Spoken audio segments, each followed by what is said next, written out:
Bismillahirrahmanirrahim. Assalamu alaikum. Hello viewers. Welcome to my channel. Subject Physics Class 12 Unit number 11. Unit name is Electrostatic. आज का जो हमारा topic है वो है एक्सरसाइज एमसीक्यूज़। ये एमसीक्यूज़ जो है ये कूलम लॉ से रिलेटेड है। ये एक न्यूमेरिकल बेस एमसीक्यूज़ है। आज इसको हमने सॉल्व करना है।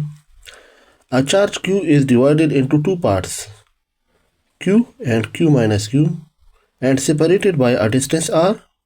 The force of repulsion between them will be maximum when. एक चार्ज Q है जिसको डिवाइड किया हुआ है दो हिस्सों में, एक Q और एक capital Q minus small q, और उनके दरमियान में जो डिस्टेंस है वो r है। अब इन दोनों के दरमियान में फोर्स ऑफ रिपल्शन कब मैक्सिमम होगी?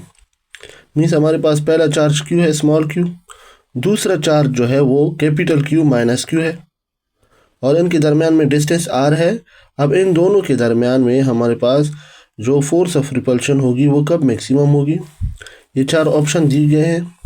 अगर हम स्मॉल q को कैपिटल Q बाई 4 पुट करें फिर हम देखेंगे इसमें तो b क्या है। स्मॉल q को अगर हम कैपिटल Q बाई 3 पुट करेंगे फिर क्या आंसर आएगा।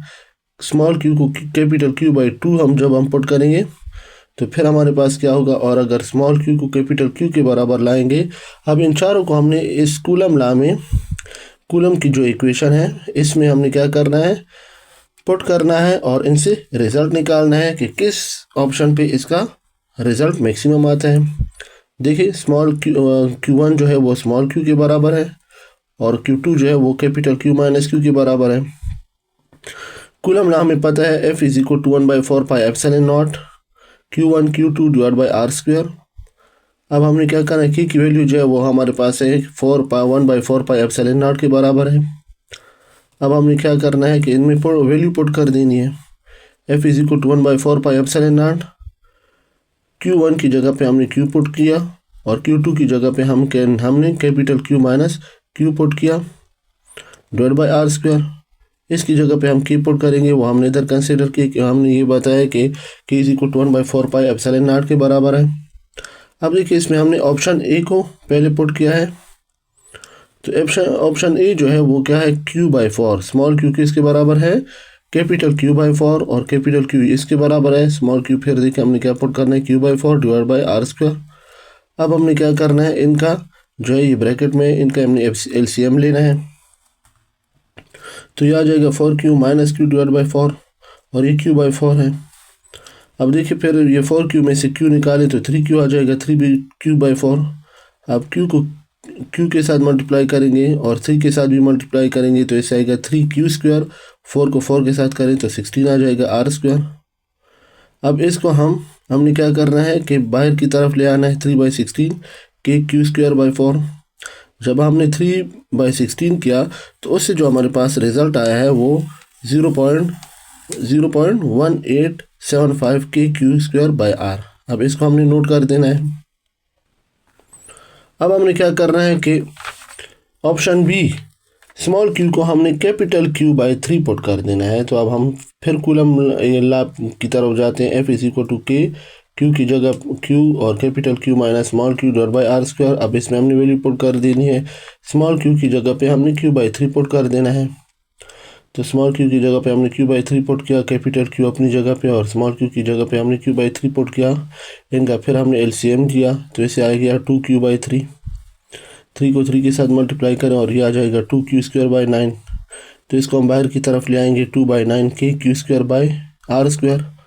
जब हमने 2/9 करना है, जब हम करेंगे 2/9 तो ऐसे आएगा 0.22 के q स्क्वायर बाई r। अब इसको भी हमने नोट कर देना है। ये ऑप्शन जो बी है उससे ये आंसर आता है। अब ऑप्शन सी को हमने देखना है कि जब स्मॉल q जो है वो कैपिटल Q/2 के बराबर है तो फिर हमने वही इक्वेशन लिखनी है, F इज इक्वल टू के Q capital Q minus q divide by r square. अब इसमें हमने वैल्यू पुट कर देनी है। स्मॉल q की जगह पे हमने Q/2 को पुट कर देना है। इसका फिर हमने LCM लेना है, वही सेम केस है। इसको आपस में मल्टीप्लाई करके इस पर डिवाइड कर देना है। तो अब देखिए इससे क्या आएगा, 1/4 2 4 आ जाएगा तो ये आएगा 1/4 के q स्क्वायर बाई r। 1/4 से आते हैं 0.25 के q स्क्वायर बाई r। ये ऑप्शन जो सी है उसका आंसर ये आता है।